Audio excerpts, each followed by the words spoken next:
কবিতা আর কৃষ্ণের ঘরের বাইরে ওদের ছোট্ট একটা ক্ষেত ছিল, যেখানে কৃষ্ণ টমেটো চাষ করত। আরে শুনছো, এবার খেতে চলে এসো। হ্যাঁ হ্যাঁ আসছি, শুধু একটু জল ঢালছি। যখন কৃষ্ণ খাবার খেতে বাড়িতে এলো, কখন থেকে তোমাকে ডাকছি, এতক্ষণে তো সব খাবার ঠান্ডা হয়ে গেছে। আর কি করব, সব গাছে ভালো করে জল না ঢাললে ভালো টমেটো কি করে ফলবে। চলো তাড়াতাড়ি খেতে দাও, ব্যবসায়ী আসবে টমেটো কিনতে। ঠিক আছে ঠিক আছে। কবিতা কৃষ্ণকে খেতে দিল, আর কৃষ্ণ খেতে শুরু করে দিল। ওর খাওয়া শেষ হলো, আর তখনই সেখানে এক ব্যবসায়ী এলো। আরে ভাই কৃষ্ণ, হ্যাঁ হ্যাঁ আসছি। এ বছর বাজার খুব চড়া, আমি টমেটো কি 15 টাকা কিলো দরে কিনতে পারি? এ তো অনেক দাম দাদা। হ্যাঁ ভাই, এখন এই দাম চলছে, দেখে নাও। কিন্তু শহরের বাজারে তো 30 টাকা কিলো দরে বিক্রি হচ্ছে টমেটো। আরে বাজারে বেচলে লোকসানও তো হয়, কত টমেটো নষ্ট হয়ে যায়, সেগুলো কেউ কেনে না। তারপর টমেটো বেচার জন্য যে লোকটা দাঁড়িয়ে থাকে তার মাইনে অনেক খরচা আছে কৃষ্ণবাবু, তুমি বুঝবে না। কিন্তু দাদা 15 টাকা তো খুবই কম দেখছি। দেখো ভাই, খুব বেশি হলে আমি তোমায় 17 টাকা দিতে পারি, ভেবে দেখো তোমার পোষায় তাহলে দাও। কৃষ্ণ হতাশ হয়ে গেল, কিন্তু ওকে টমেটো বেচতেই হতো। ঠিক আছে দাদা, ঠিক আছে দিয়ে নিন। কত কিলো আছে টমেটো? এই 200 কিলো মতো। ঠিক আছে ভাই, 17 টাকা করেও হলে 3400 টাকা হচ্ছে। এ নাও। ধন্যবাদ দাদা। ওই ব্যবসায়ী সব টমেটো নিয়ে চলে গেল, আর কৃষ্ণ হতাশ হয়ে বাড়ি ফিরল। কি হলো, সঠিক দাম পেলে না নাকি? শহরে টমেটো 30 টাকা কিলোই বিক্রি হয়, আর আমি শুধু 17 টাকা পেলাম। এটা তো অন্যায়। কিন্তু টমেটো যদি না বেচি তাহলে তো খারাপ হয়ে যাবে। তাহলে তুমি টমেটো নিজেই শহরে গিয়ে বিক্রি করছো না কেন? আরে যদি আমি শহরে যাই তাহলে আমরা ক্ষেতের খেয়াল রাখবে। সব আমি দেখে নেব। কিন্তু কি করে? তুমি বাড়ির কাজ করবে নাকি ক্ষেত সামলাবে? তুমি চিন্তা করো না, আমি সকালে সব কাজ করে তারপর ক্ষেতও সামলে নেব। এমনিতেও তুমি আমায় ভালো করে চাষবাস শিখিয়েছো। ও তো ঠিক, কিন্তু আমরা কি করতে পারবো? চেষ্টা তো করতেই পারি না। হ্যাঁ, এই কথাই রইল। কবিতা টমেটো চাষ করবে, আর কৃষ্ণ সেই টমেটো শহরে বিক্রি করে আসবে। 1 সপ্তাহ পরে নতুন টমেটো হলো, আর কৃষ্ণ সব টমেটো টেম্পোতে ভরে নিল। আজ প্রথম দিন, আশা করি সব ভালোই হবে। অবশ্যই ভালো হবে, তুমি চিন্তা করো না। কৃষ্ণ শহরের বাজারের পথে রওনা দিল।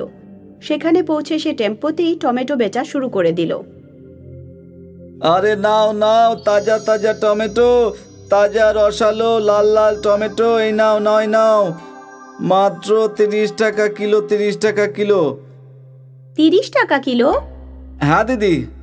অন্য দোকানে তো 35 টাকা কিলো। আমি তোমার থেকেই নেব, আমাকে 2 কিলো দিয়ে দাও। আমাকেও 2 কিলো। আমাকেও 1 কিলো দাও। আর দেখতে দেখতে কৃষ্ণর টেম্পোর সামনে মহিলাদের ভিড় জমে যায়। মাত্র 4 ঘন্টায় তার কাছে শুধু কিছু টমেটোই পড়েছিল। টমেটো আছে কি? মাত্র 4 কিলো আছে, 4 কিলো। সব আমাকে দিয়ে দাও। শহরের লোকেরা তাজা রসালো টমেটো কম টাকায় পেল, আর তাই তাড়াতাড়ি সব বিক্রি হয়ে গেল। তারপর কৃষ্ণ সেই টেম্পোতেই গ্রামে ফিরল। কৃষ্ণ টেম্পোওয়ালাকে 1000 টাকা দিয়ে দিল। আরে কবিতা, খুব ভালো দিন ছিল আজ।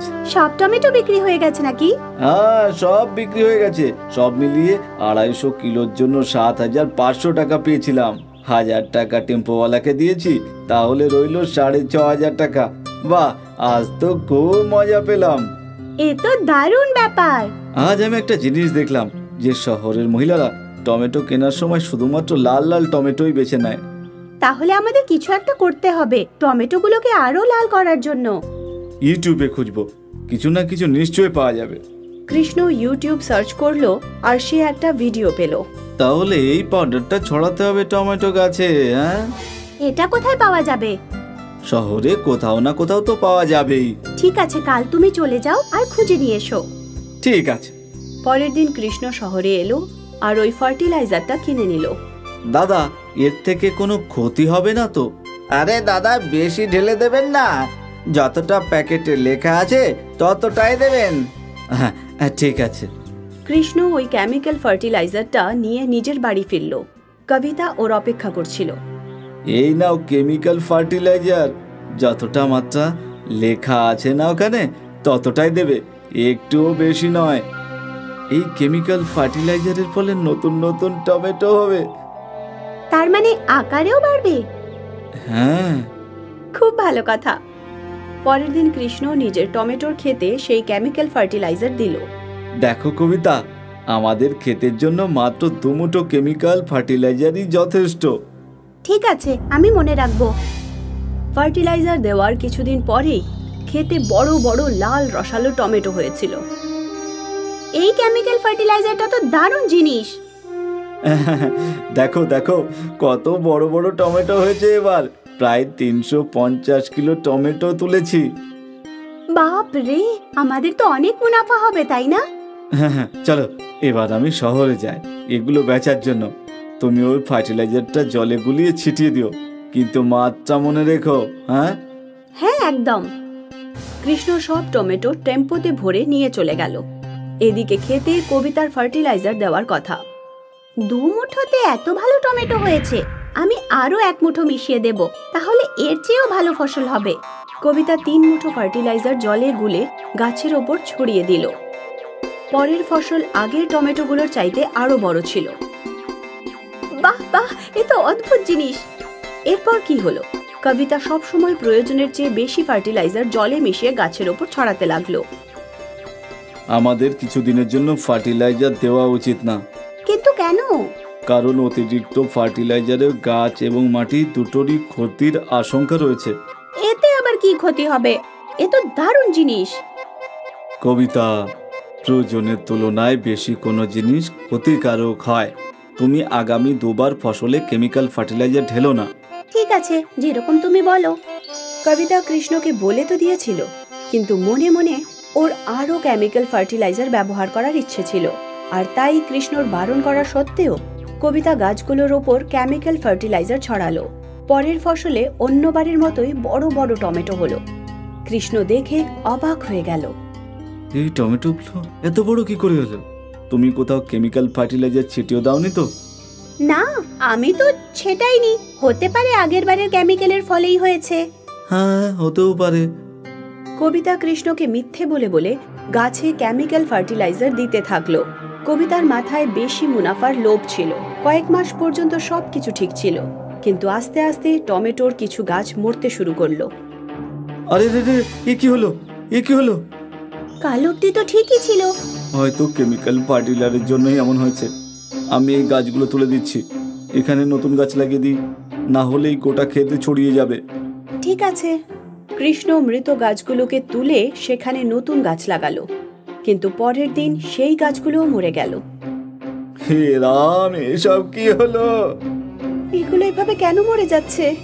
জানি না, আমি কৃষি বৈজ্ঞানিককে ডেকে আনছি। কৃষ্ণ পাশের কৃষি উদ্যোগ থেকে কৃষি বৈজ্ঞানিককে নিজের খেতে নিয়ে এলো। দেখুন, এই গাছগুলো কালই লাগিয়েছিলাম আর আজ এগুলোর এই অবস্থা হয়েছে। আমাকে মাটি পরীক্ষা করে দেখতে হবে। বৈজ্ঞানিক মাটির স্যাম্পল নিয়ে নিল। যখন বৈজ্ঞানিক মাটির পরীক্ষা করলো, তখন মাটিতে প্রয়োজনের বেশি কেমিক্যালস ছিল। আপনাদের মাটি খারাপ হয়ে গেছে। প্রয়োজনের বেশি কেমিক্যাল ফার্টিলাইজার ব্যবহার করায় সব মাটিতে শুধু কেমিক্যাল একেবারেই হয়ে গেছে। আর এখানে গাছ হওয়া খুবই মুশকিল। যে গাছগুলো এখানে বেঁচে আছে সেগুলোতে ভুলেও আর কোনো ফার্টিলাইজার ব্যবহার করবেন না। এই কথা শুনে দুজনেই, কৃষ্ণ আর কবিতা, হতবাক হয়ে গেল। এই সব কিছু আমার জন্য হয়েছে। তুমি বারণ করেছিলে, কিন্তু তাও আমি কেমিক্যাল ঢেলেই যাচ্ছিলাম। কবিতা নিজের লোভের দরুন আজ তার উর্বর ক্ষেতকে অনুর্বর বানিয়ে দিল। আজ যদি সে বিনা কেমিক্যালের চাষ করত, তাহলে হয়তো কম উপার্জন করত, কিন্তু ওদের ক্ষেত হতো উর্বর আর তাদের জীবনও হতো আনন্দময়। শ্রীনু একজন গরিব ধোসা বিক্রেতা ছিল। ও নিজের সাইকেলে বসে ধোসা বানিয়ে বিক্রি করত। ডোসা মশালা ডোসা। খুবই কম লোকজন তার ডাক শুনে ওর কাছে ধোসা খেতে আসতো। শ্রীনুর ধোসা সুস্বাদু তো ছিলই, কিন্তু তবুও ওর কাছে বেশি খরিদ্দার ছিল না। ও প্রায়ই চিন্তিত হয়ে বাড়ি ফিরে যেত। কি হয়েছে? আজও ব্যবসা ভালো হয়নি নাকি? জানি না কি হয়েছে সবার, আজকাল আগের মতো তো আর লোকজন ডোসা খায়ই নাই। বাবা, আজকাল লোকজন বার্গার, পিৎজা এইসব জিনিস খুব ভালোবাসে। আজকাল কেউ ডোসা ভালোবাসে না বাবা। এইভাবেই যদি চলতে থাকে তাহলে আমাদের সংসার চলবে কি করে? কিছু না কিছু নিশ্চয়ই হবে। বাবা, অন্য কিছু জিনিস বিক্রি করছো না কেন, যেমন বার্গার বা পিৎজা? আমি তো সব বানাতেও পারি না গো, আমি তো শুধু ডোসাই বানাতে পারি। শ্রীনু চিন্তায় পড়ে গেল যে কিভাবে ও নিজের রোজগার বাড়াবে। দিনে দিনে ওর রোজগার একেবারে কমে যাচ্ছিল। পরের দিন সকালে শ্রীনু তাড়াতাড়ি বাড়ি থেকে বেরোলো, আর সেদিন ও রোজকার রাস্তা ছেড়ে অন্য রাস্তায় গেল। ডোসা, মশলা ডোসা, রাবা ডোসা। সেই রাস্তায় জিম ছিল। জিমের বাইরে অনেক ছেলেরা ছিল। এখানে এত ভিড়, আমার এখানেই হাঁক দেওয়া উচিত। আজ নিশ্চয়ই আমার ভালো রোজগার হবে। শ্রীনু জোরে জোরে হাঁক দিতে লাগলো। ডোসা, মশলা ডোসা, রাবা ডোসা। শ্রীনুর হাঁক শুনে একজন বডি বিল্ডার ওর কাছে এলো। কি বানাবো বলো? কিছু না, আমরা এসব খাই না। তোমার কাছে কোনো চিকেন বা ডিমওয়ালা ডোসা থাকলে সেটা বানাও। ডিম ডোসা? হ্যাঁ, সেটাই তো নেই না। তাহলে একটা কাজ করো, কাল এরকম ডোসা বানাও, তারপর এখানে এসো। ঠিক আছে ভাই। শ্রীনু নিজের সাইকেল নিয়ে সেখান থেকে চলে গেল। সারা দিন শ্রীনু আলাদা আলাদা জায়গায় ধোসা বিক্রি করলো। অনেক লোক ওর ধোসা ভালোবেসে খেলো। বিকেলে যখন ও বাড়ি ফিরলো, তখন ওর মুখের হাসি দেখে লক্ষ্মী জিজ্ঞাসা করলো, কি হলো গো, আজ ব্যবসা ভালো হয়েছে তো? ব্যবসা তো ভালোই হয়েছে, কিন্তু আজ আমি একটা নতুন আইডিয়া। কিরকম আইডিয়া? ডিম ডোসার। ডিম ডোসা? হ্যাঁ, আর সবার তো আমরা খাবো ডিম ডোসা। যা মুতু, দোকান থেকে 6টা ডিম নিয়ে আয়। শ্রীনু মুথুকে টাকা দিয়ে দিল আর দোকানে পাঠিয়ে দিল। কিছুক্ষণ পর মুথু ডিম নিয়ে চলে এলো, আর তারপর শ্রীনু ডোসা বানাতে শুরু করে দিল। ও রোজকার মতো ডোসার গোলা তাওয়ায় দিল, আর তারপর একটা গ্লাসে ডিম ফেটিয়ে সেটা ডোসার ওপরে ঢেলে দিল, আর তারপর মশলা ছড়িয়ে দিল। দেখতে তো ভালোই লাগছে, টেস্ট করে দেখা যাক। শ্রীনু আর লক্ষ্মী ওই ডিম ডোসা খেলো। বাহ, এটা তো দারুণ হয়েছে। বাবা, আমাকেও দাও। মুথুও ডোসা খেলো, আর ওরও ডিম ডোসা খুব ভালো লাগলো। সেদিন গোটা পরিবার মিলে ডিম ডোসাই খেলো। পরের দিন সকালে শ্রীনু নিজের সাইকেল নিয়ে আবার জিমের দিকে গেল। এবার ওর সাইকেলে ডিমের ট্রেও ছিল। ধোসা মশলা ধোসা, ডিম মশলা ডোসা। ডিম ডোসার নাম শুনে আশেপাশের কিছু লোকজন ওর কাছে এলো, সঙ্গে ওই বডি বিল্ডারও। সত্যি ডিম ডোসা পাওয়া যাবে? হ্যাঁ ভাই, আমার জন্য একটা ডিম ডোসা বানাও। তারপর শ্রীনুর ডোসার ওপর ডিম ফেটিয়ে দিল, আর ওই বডি বিল্ডারকেও ডিম ডোসা খেতে দিল। ডিম ডোসা খেয়েই বডি বিল্ডারের মুখে হাসি ফুটে উঠল। বাহ, দারুণ ব্যাপার বন্ধু, কখনো ভাবিনি ডিম আর ধোসা একসঙ্গে খাবো। আরও একটা বানাও তো। ওই বডি বিল্ডার ডিম ডোসা খেয়ে নিল, আর তারপর আরেকটাও খেলো। আরো অনেকজন বডি বিল্ডার ডিম ডোসার অর্ডার দিল। আমাকে একটা মশলা ডিম ডোসা, আমাকেও একটা ডিম ডোসা। ডিম ডোসার অর্ডার বেড়ে গেল। শ্রীনু ডিম ডোসা বানাতে লাগলো, আর খরিদ্দাররা খেতে লাগলো। শ্রীনু মাঝে মাঝে হাঁক দিতে লাগলো, যাতে সবার লক্ষ্য ওর প্রতি আকর্ষিত হচ্ছিল। ধোসা, ডিম ধোসা, ডিম মশলা ডোসা। একের পর এক খরিদ্দার এসেই যাচ্ছিল। কয়েক ঘন্টার মধ্যে শ্রীনুর সমস্ত ডোসা শেষ হয়ে গেল, আর ওর রোজগারও আজ ভালোই হয়েছিল। ও খুশি হয়ে বাড়ি ফিরল। লক্ষ্মী, আজ খুব ভালো ব্যবসা হয়েছে, সমস্ত ধোসা বিক্রি হয়ে গেছে। বাহ! কাল থেকে তোমায় গোলা বানাতে হবে। আমাদের ডিম ডোসা খরিদ্দারের খুব পছন্দ হয়েছে। ঠিক আছে গো। সবাই খুব খুশি ছিল। পরের দিনও সেটাই হলো। শ্রীনু হাঁক দিতেই খরিদ্দাররা ডিম ডোসা খেতে চলে এলো। শ্রীনুর হাত চলতেই থাকলো। আর আজ মাত্র 2 ঘন্টার মধ্যে শ্রীনুর সমস্ত ডোসা শেষ হয়ে গেল। তারপর এটা রোজকার ঘটনা হয়ে গেল। ডিম ডোসা নাম করে ফেললো, আর শ্রীনু দিনে 2 গুণ রাতে 4 গুণ উন্নতি করতে লাগলো। শ্রীনুর ভাগ্য জোরে দৌড়তে শুরু করলো। ওর পরিবার এখন খুবই সন্তুষ্ট ছিল। শ্রীনু এখন একটা মিনি টেম্পো কিনে নিয়েছিল। এখন ও সাইকেলের পরিবর্তে মিনি টেম্পোতে ডিম ডোসা বানিয়ে বিক্রি করত। গোটা শহরে ওর ডিম ডোসার চর্চা হতো। ও টেম্পো নিয়ে যেখানেই যেত খরিদ্দারদের ভিড় জমা হয়ে যেত। প্রতিদিন বিকেলে শ্রীনু নিজের মিনি টেম্পো নিয়ে পার্কের কাছে যেত। পার্কের পাশে আগে থেকেই ছগনের ডোসার স্টল ছিল, কিন্তু শ্রীনু আসতেই সমস্ত গ্রাহক ওর কাছেই আসতো। না জানি এই ডিম ধোসাওয়ালা লোকেদের উপর কি জাদু করেছে, ও আসতেই লোকজন তো উড়ে চলে যায়। আমাকে ওর কাছে শিখতেই হবে। সেদিন যখন শ্রীনুর মন অন্যদিকে ছিল, তখন ছগন শ্রীনুর ডোসার গোলায় লাল লঙ্কার গুঁড়ো মিশিয়ে দিল। এবার দেখবো কিভাবে ওরা তো ডোসা পছন্দ করে। আর তারপর ছগন নিজের স্টলে চলে গেল। শ্রীনু এ ব্যাপারটা জানতো না। ও রোজকার মতো ডোসা বানাতে শুরু করে দিল। তারপর সেটা নিজের খরিদ্দারকে দিল। বা বন্ধু, এটা তো রোজকার ডিম ধোসা থেকে একদম আলাদা। ঝাল আর সুস্বাদু স্পাইসি ডিম ধোসা। এটা শুনে শ্রীনু নিজের ডোসার গোলা টেস্ট করলো, আর তারপর পাশে পড়ে থাকা লাল লঙ্কার গুঁড়োর কৌটোটা দেখলো। নিশ্চয়ই কেউ এই পাউডারটা মিশিয়ে দিয়েছে। থাক, কোনো ব্যাপার না। লোকেদের স্পাইসি ডিম ধোসাও পছন্দ হয়েছে। একেই তো বলে সৌভাগ্য। ডিম ধোসা, স্পাইসি ডিম ধোসা। আর আবার শ্রীনুর টেম্পোর বাইরে ভিড় জমা হয়ে গেল। সবাই নতুন স্পাইসি ডিম ডোসা খেতে এসেছিল। শ্রীনু ডিম ডোসা বানাতে লাগলো আর খরিদ্দাররা খেতে লাগলো। সবারই স্পাইসি ডিম ডোসা খুব পছন্দ হয়েছিল, শুধু ছগনকে ছেড়ে। এ আমি কি করে দিলাম? আমি তো এই ডিম ডোসাওয়ালার ক্ষতি করতে চেয়েছিলাম, আর ভুল করে আমি ওর উপকার করে দিলাম। হে ভগবান! শ্রীনুর স্পাইসি ডিম ডোসা বিক্রি হচ্ছিল। এটা দেখে ছগনের প্রচন্ড রাগ হচ্ছিল, কিন্তু এখন ওর করারই বা কি ছিল? ছগন ভেবেছিল যে ও শ্রীনুর ক্ষতি করে নিজের ভালো করবে, কিন্তু ও নিজেই নিজের জন্য গর্ত খুঁড়ে ফেলল। সমীর আর গোলু দুজনেই তাদের পরিবারের সাথে সম্রাটনগরের একটা অঞ্চলে বাস করত। সমীরের পরিবার খুবই বড়লোক ছিল, কিন্তু সমীর অন্য বাচ্চাদের থেকে ছিনিয়ে আর অন্যদের থেকে চেয়ে খাবার একটা স্বভাব ছিল। এই 7 বছরের সোনু খুবই দুষ্টু এবং চালাক বাচ্চা ছিল। একদিন খেলার মাঠে, আরে চিন্টু, একবার এদিকে আয় না। হ্যাঁ দাদা, বলো। চিন্টু বাবা, তুই কিন্তু ভালো করে ক্রিকেট খেলতে পারিস না। তুই শিখতে চাস আমার থেকে?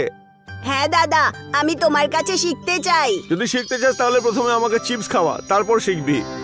দাদা, আমার কাছে আর চিপস নেই, আমি দেব না তোমাকে। দেখ, যদি আমাকে এটা আগে না দিস তাহলে আমি শেখাবো না কিন্তু। সমীরের অনেকবার বলার পরেও চিন্টু যখন চিপস না দেয় তখন সে তার থেকে সেটা ছিনিয়ে নিয়ে খায়। চিন্টু কাঁদতে কাঁদতে তার বন্ধু গোলুর কাছে গিয়ে পৌঁছয়। কি হয়েছে চিন্টু, তুই কাঁদছিস কেন? ভাই, সমীর দাদা আমার চিপস কেড়ে খেয়ে নিয়েছে।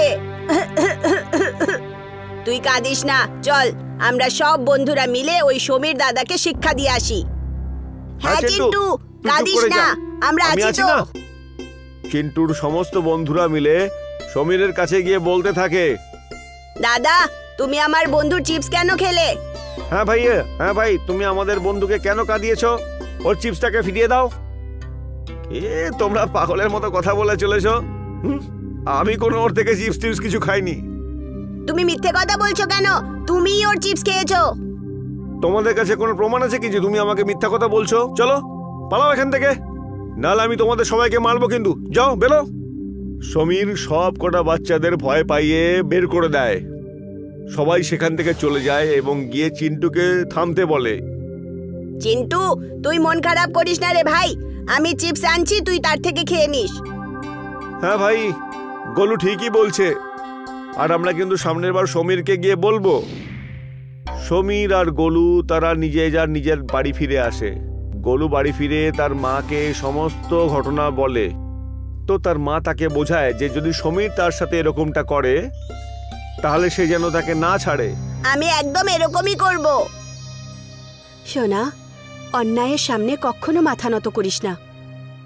ঠিক পরের দিন গোলু আর চিন্টু তাদের বন্ধুদের সাথে খেলতে থাকে। ঠিক তখনই চিন্টু চকলেট নিয়ে আসে আর বন্ধুদের সাথে এসে বসে খাওয়া শুরু করে। তখনই সমীর সেখানে এসে সেই বাচ্চাদের থেকে চকলেট চেয়ে বসে। বাচ্চারা তাকে দেয় না, কিন্তু সমীর বাচ্চাদের থেকে জোর করে চকলেট ছিনিয়ে খেতে থাকে। সব বাচ্চা তখন কাঁদতে কাঁদতে সমীরের বাড়ি গিয়ে পৌঁছয়। আন্টি, সমীর দাদা আমাদের থেকে চকলেট কেড়ে খেয়ে নিয়েছে। তোমরা এইসব আজে বাজে কথা কেন বলছো? আমার ছেলে এই ধরনের কাণ্ড করে না। সমীর দাদা আমাদের মতো সব বাচ্চাদের জ্বালাতন করে আর জোর করে কেড়ে সমস্ত জিনিস খেয়ে নেয়। আমরা প্রত্যেকবার ছেড়ে দিতাম, কিন্তু এইবার আমরা চুপ থাকবো না। কি বলছো তোমরা এইসব? আমাকে ধমকি দিচ্ছ নাকি? না আন্টি, আমরা এমনি মজা করছিলাম। আপনার ছেলে কিন্তু আমাদের খুব বিরক্ত করে, ওকে একটু বোঝাবেন প্লিজ। চলো যাও এখান থেকে। সব বাচ্চারা চলে যায়। তারপরে সমীর তার বাড়ি ফিরে আসে। তখন তার মা তাকে সমস্ত ঘটনা জিজ্ঞেস করে এবং বকতে থাকে। সমীর সোনা, তুই কেন বাচ্চাদের জ্বালাতন করিস? ওই বাচ্চারা এখানে বাড়িতে এসে তোর নালিশ করছিল। আরে মাম্মি, কিছুই নয়, এমনি ওই মাঝে মাঝে কখনো হয়ে গিয়ে থাকে। কিছুদিন পরে গোলু একদিন এক দোকান থেকে টমেটো সস কিনে বাড়ি ফিরতে থাকে। রাস্তায় সমীর তাকে দেখে ফেলে। টমেটো সস দেখে তার মুখে জল এসে যায় আর সে গোলুকে দাঁড় করিয়ে তার থেকে বোতল চাইতে থাকে, কিন্তু গোলু সেটা তাকে দেয় না। সমীর গোলুর থেকে বোতলটা ছিনিয়ে নেওয়ার চেষ্টা করে। এই গোলু, গোলু, এই সসের বোতলটা তুই আমাকে দিয়ে দে, আমি এখান থেকে একটুখানি খাবো। ছাড় ছাড়। না, আমি দেব না। গোলু দেখ, শোন, একটুখানি সসই তো খেতে চাইছি। গোলু শোন, আমি শুধু একটুখানি সসই তো খাবো। গোটা বাজারের মধ্যে সমস্ত লোক তাদের দেখতে থাকে আর তখনই গোলু কাঁদতে শুরু করে দেয়। তাকে দেখে লোকজন প্রশ্ন করতে থাকে, আরে বাচ্চা, এই ছেলেটাকে কেন বিরক্ত করছিস? কিছু না আঙ্কেল, ও হলো কি আমার ভাই, বাস এমনি মজাক করছিলাম যে। আরে কাঁদতে শুরু করে দিল। তারপর সব লোক যে যার মতো নিজের কাজে চলতে থাকে। ঠিক সেই সময় সেই বোতলের ঢাকনা খুলে যায় এবং ছিটকে গিয়ে সেই সস এক ভদ্রলোকের গায়ে লাগে। সমীর আর গোলু চিন্তিত হয়ে তার দিকে তাকিয়ে দেখতে থাকে আর সে রেগে গিয়ে বলতে থাকে, তোমরা কি পাগলের মতো বদমাইশি করে চলেছ? না আঙ্কেল, আমাদের একটুখানি হোলি খেলার দরকার ছিল, অ্যাডভান্স। হ্যাপি হোলি। তুমি তো একটা মস্ত পাগল, বেরো এখান থেকে। সে আদমি রেগে গিয়ে চলে যেতে থাকে আর সমীর গোলুর থেকে সস ছিনিয়ে নেওয়ার চেষ্টা করে। ঠিক সেই সময় সেই সস ছিটকে গিয়ে সামনের কিরানা দোকানের মালিকের গায়ে গিয়ে পড়ে। সে দোকানদার রেগে গিয়ে তাদের ওপর চেঁচাতে থাকে, আরে বুদ্ধু কোথাকার, তোরা এগুলো কি করছিস? আমার সমস্ত জামা কাপড় খারাপ করে দিলি। আরে বুড়ো আঙ্কেল, হোলি, হ্যাপি হোলি। আরে পাগল বুদ্ধু কোথাকার, এখন হোলি আবার কোথা থেকে এসে গেল? এখনো তো দুদিন বাকি আছে। আরে হ্যাঁ, কিন্তু আঙ্কেল আমাদের হোলি একটু আগে থেকেই শুরু হয়ে গেছে। এটা হলো গিয়ে সসের হোলি। ওয়াহ বাবা, তোমরা কি নতুন হোলি বার করেছো নাকি? তাহলে তো আমার দোকানে অনেক এক্সপায়ার্ড সস পড়ে রয়েছে। চলো সেগুলো নিয়ে নাও আর তাই দিয়ে হোলি খেলে নাও। চলো চলো চলো চলো, তাড়াতাড়ি চলো। এই শুনে গোলুও খুব খুশি হয় এবং তখন সে দোকানদারের কাছে গিয়ে সমস্ত এক্সপায়ার্ড সসগুলো নিয়ে হোলি খেলা শুরু করে দেয়। তারপরে বাজারে বাকি লোকেরা তাদের দেখে জিজ্ঞেস করে, আরে শেঠজি, এটা আপনি কি করছেন? সস কেন নষ্ট করে চলেছেন? আরে না ভাই সুরেশ, এগুলো সব এক্সপায়ার্ড সস ভাই। এগুলোকে ব্যবহার করে নতুন ধরনের হোলি খেলা হচ্ছে ভাই। হ্যাঁ আঙ্কেল, এতে আমাদের শরীরের কোনো ক্ষতিও হবে না আর হোলি খেলাও হয়ে যাবে। বাহ বেটা, বাহ, তোরা তো বড় সুন্দর একটা রাস্তা বার করেছিস।